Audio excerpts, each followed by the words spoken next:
Today guys, I will show you how to report an issue on Reddit. So just watch and follow this video till the end. So go first and open Reddit. When you open Reddit guys, you just have to go and click here in the corner of the screen and you should go and open settings.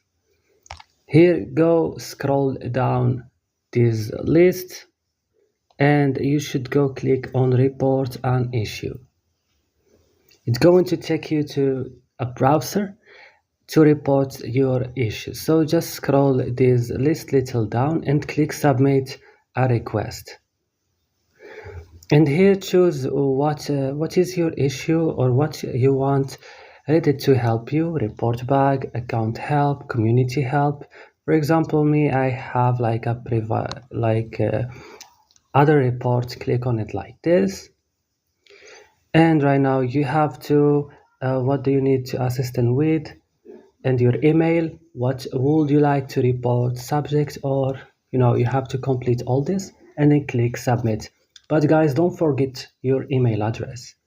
And that's all guys. I hope this video was useful. Don't forget to like and subscribe and